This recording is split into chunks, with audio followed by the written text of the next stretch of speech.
Hello friends, नमस्ते। વિનાસ કિચનમાં મારા સબસ્ક્રાઈબર્સ અને વ્યુઅર્સને મારી યુટ્યુબ ચેનલ પર નવા વિડીયોઝ માટે સ્વાગત છે। આજે બનાવીશું મકાઈની પેટીસ। એના માટે હું કાચી મકાઈ બે લીધી હતી, લગભગ 250 ગ્રામ જેવી હતી। એને ઉપરની જે છાલ હતી એ કાઢી લીધી છે અને આને હું છીની લીધી છે। મકાઈને હું છીની લીધી છે। થોડાક એના દાણા કાઢી મૂક્યા છે બીજા એક મકાઈના। અને જે બટાકા છે એને બોઇલ કરી લઈશું અને પછી એને પણ ઉપરની છાલ કાઢી છીનીને એનો માવો બનાવીશું। અને આ જે મકાઈ છે એ કુકરમાં દૂધ નાખીને એને એક સીટી વાગે એટલે ગેસની ફ્લેમ બંધ કરી દઈશું।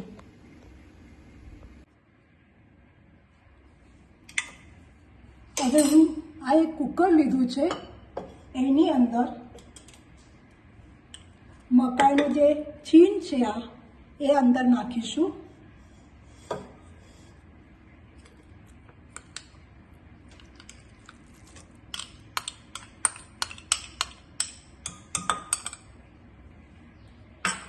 એની અંદર દૂધ નાખીશું અને એને બોઇલ કરવા મૂકીશું ગેસની ફ્લેમ ઉપર। 2 સીટી આવે એટલે ગેસની ફ્લેમ બંધ કરી દઈશું। એને બોઇલ કરી લેવાની છે। હવે હું ગેસ ઉપર મૂકું છું। 2 સીટી થઈ જાય એટલે ગેસની ફ્લેમ બંધ કરીશું।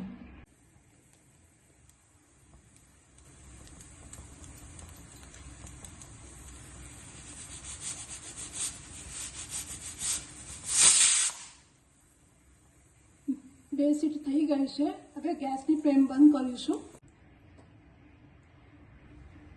હવે ગેસની ફ્લેમ ચાલુ કરી એક કઢાઈ મૂકીશું। કઢાઈમાં 3 ટેબલસ્પૂન 3 મોટી ચમચી ઓઇલ નાખીશું।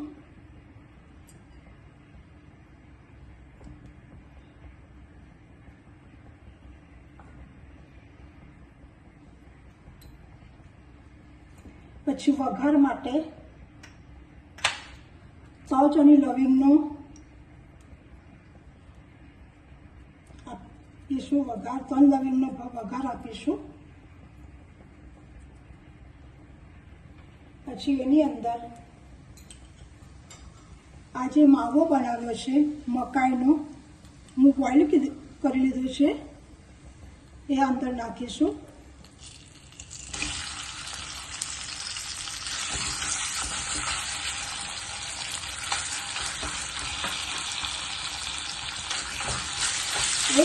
થોડો ઘટ્ટ થાય પછી એની અંદર જે બટાકા બોઇલ કરેલા એને ઠંડુ થયા પછી એની છાલ કાઢી લીધી છે અને એને પણ હું છીની લીધો છે। આવી રીતે એનો માવો બનાવી લીધો છે।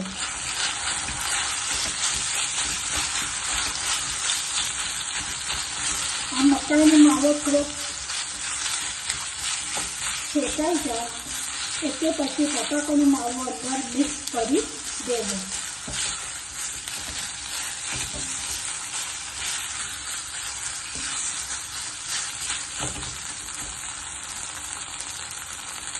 આ બટાકાનો માવો નાખીશું અંદર। આ બધાની સામગ્રી જે છે ને એની હું ડિસ્ક્રિપ્શનમાં આપી દીધી છે, તમે ત્યાંથી જોઈ શકો છો। ગેસની ફ્લેમ હું મીડિયમ રાખું છું।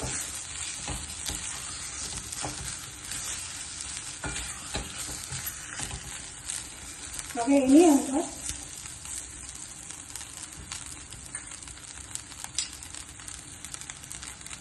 દાણા નાખું છું મકાઈના થોડા, એ પણ મિક્સ કરી દઉં છું।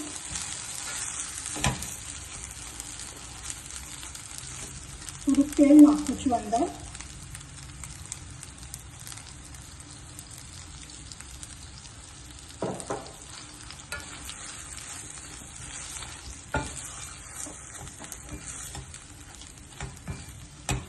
હવે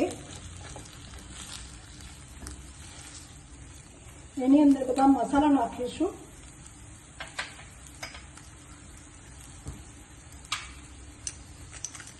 ખાંડ નાખીશું. લીંબુના ફૂલ હોય તો લીંબુના ફૂલ નાખો, અધરવાઇઝ તમે એનો લીંબુનો રસ પણ નાખી શકો છો. થોડો ગરમ મસાલો નાખ્યો છે. આ બધાની સામગ્રી છે, હું આપી દીધી છે. તલ છે, કોપરાનો છીણ છે,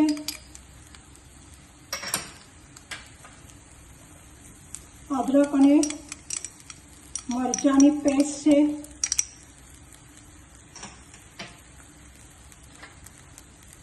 બ્રેડ ક્રમ્સ છે,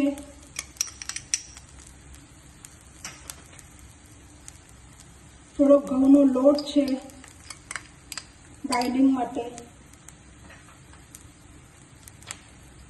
અને થોડા હું દ્રાક્ષ નાખ્યા છે. અને હવે સ્વાદ અનુસાર મીઠું નાખી દેવાનું છે. જેવું તમે મીઠું ખાતા હોય એવી રીતે નાખવાનું છે. હવે આ બધી જ સામગ્રી એક વખત આપણે હલાવી દઈશું. આવી રીતે હલાવતું રહેવાનું. હવે આપણી વસ્તુ બરાબર મિક્સ થઈ ગઈ છે. હવે એની અંદર હું ધાણા નાખું છું.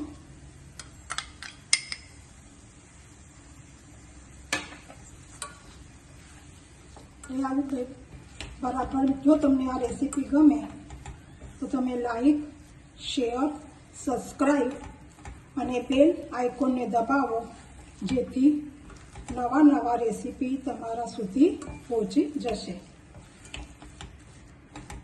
હવે એને એક પ્લેટમાં કાઢી લઈશું અને ઠંડુ થયા પછી એના આપણે પેટીસ કરીશું. એ જે પેટીસ છે એ જે લોટ છે કણકીનો, એના આ અટામણમાં આપણે કોટિંગ કરીને ફ્રાય કરી લઈશું. હવે ગેસની ફ્લેમ બંધ કરીશું, ઠંડુ થવા દઈશું, પછી આગળની પ્રોસેસ. હવે આ મકાઈની પેટીસ સાથે ખટ્ટી મીઠી એવી ચટણી બનાવીશું. એના માટે આપણે ખાલી ગોળની જ જરૂર પડશે. એના માટે આંબલીની જરૂર પડશે. જે આપણે આજે જે બનાવીશું ખાટી મીઠી ચટણી, એના માટે આંબલીની જરૂર નથી કે આમચૂરની જરૂર નથી. ખાલી ગોળ પાણીથી બનાવીશું. એના માટે હું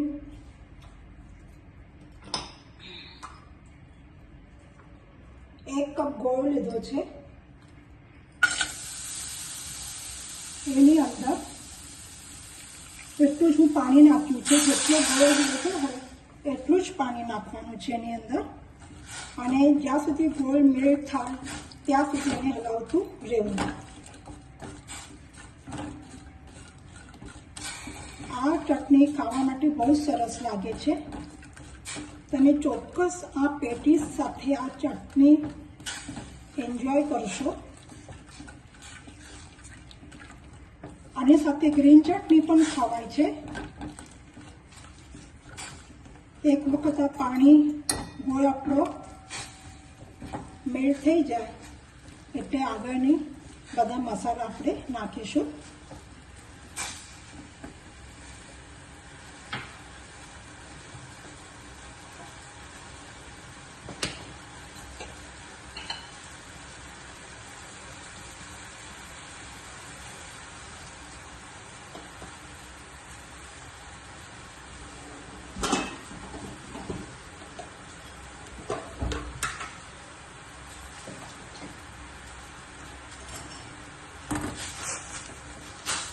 જોઈ શકો છો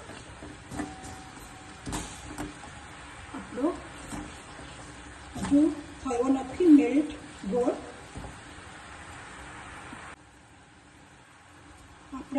આપણો મેલ્ટ થઈ ગયો છે ગોળ. હવે એના અંદર થોડુંક બ્લેક સોલ્ટ નાખીશું, સાદું મીઠું નાખીશું, લાલ મરચું પાવડર, હું કાશ્મીરી લાલ મરચું પાવડર લીધું છે, ચાટ મસાલા થોડુંક નાખીશું,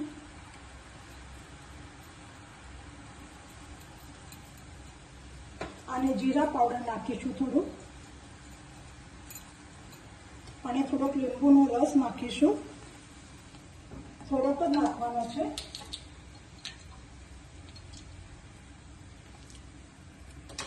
અને આ બધી સામગ્રી કરીને આ ઉકાળો આવે એટલે આ જે કોર્નફ્લાવર છે એની સરી બનાવી દેવાની છે, પાતળી એવી. એને હલાવીને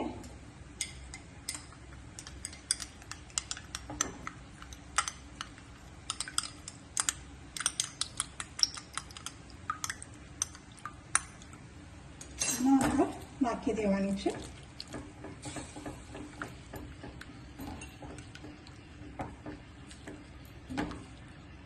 અને ઉપરથી તરબૂચના બી નાખી દઈશું એટલે આપણી ખાટી મીઠી ચટણી તૈયાર છે. થોડુંક તમે જેવી રીતે તમે પાતળી જાડી જોઈતી હોય એવી રીતે તમે રાખી શકો છો. મને વધારે જાડી નથી ગમતી એટલે હું પાતળી જ રાખી છે, પણ તમને જેવી રીતે ગમતી હોય તમારા ઘરે એવી રીતે તમે બનાવી શકો છો. હવે આ સ્ટેજ ઉપર ગેસની ફ્લેમ બંધ કરી દઈશું એટલે ઠંડી થાય એટલે પાછી ઘાટી થઈ જશે. હવે આપણું જે સારણ છે મકાઈનું એ ઠંડુ થઈ ગયું છે. હવે એને આપણે પેટીસ કરવા લઈશું. હવે આપણે પેટીસ કરવા લઈશું.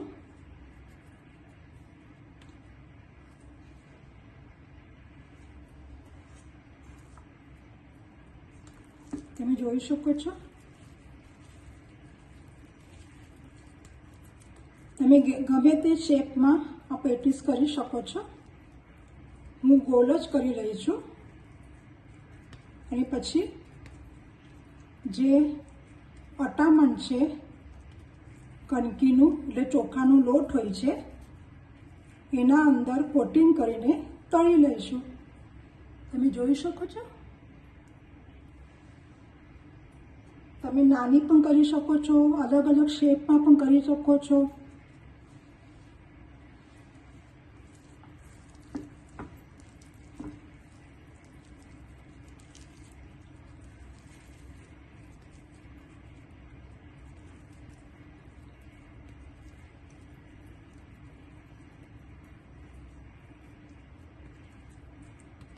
હું ગેસની ફ્લેમ ઉપર કઢાઈ મૂકીને અંદર તેલ નાખ્યું છે. એ ગરમ થાય ત્યાં સુધી આપણે આ ટિક્કી બનાવી લઈશું. તમે નાની મોટી ગમે તેવી બનાવી શકો છો.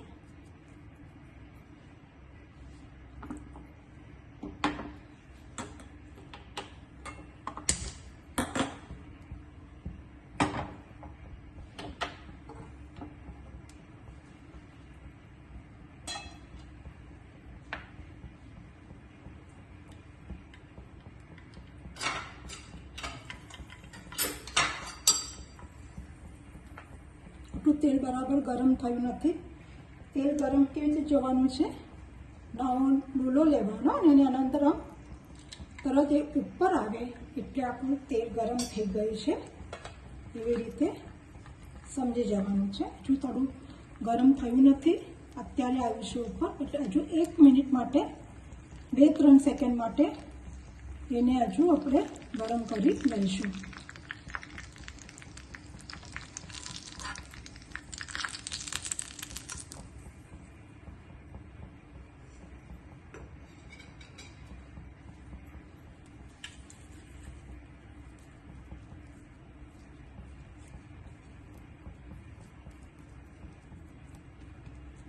તમે નાના પણ કરી શકો છો. આવી રીતના આપણું લોટ બરાબર થયું છે.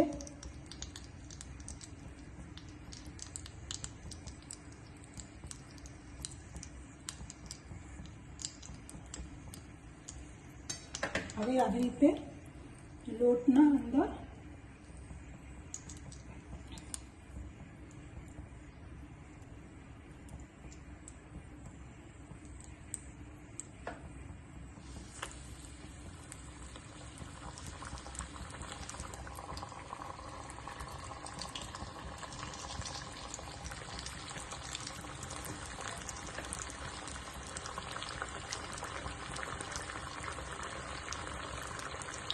તમે ખાઈને ખાશો તો બહુ જ તમને ગમશે આ રેસીપી.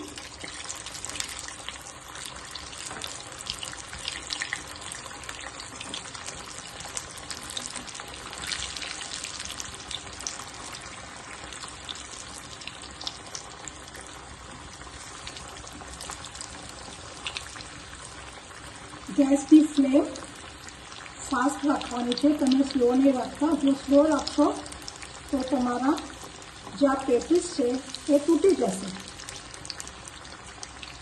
આને થવા માટે વાર નથી લાગતી, કારણ કે ઓલરેડી બધું આપણું બોઇલ કરેલું જ છે, એટલે વાર લાગે નહીં.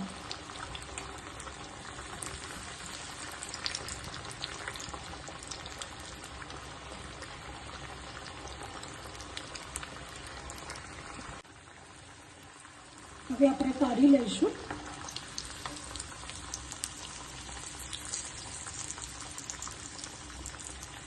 ગેસની ફ્લેમ બંધ કરું છું.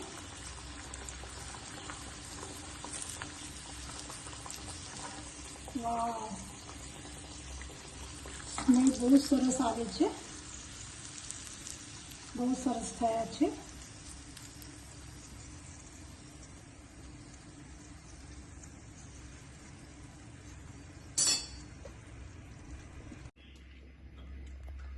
મકાઈના પેટીસ તૈયાર થઈ ગઈ છે. હું ગ્રીન ચટણી અને ખટ્ટી મીઠી ચટણી સાથે સર્વ કરેલું છે. ગ્રીન ચટણીની જે રેસીપી છે એ ઓલરેડી અપલોડ કરી ચૂકી છું, અને તમે આ રેસીપી ચોક્કસ એક વખત ટ્રાય કરો. Thank you for watching. ખુશ રહો, આનંદમાં રહો, મસ્ત રહો, અને મેન એટલે ખાતા રહો.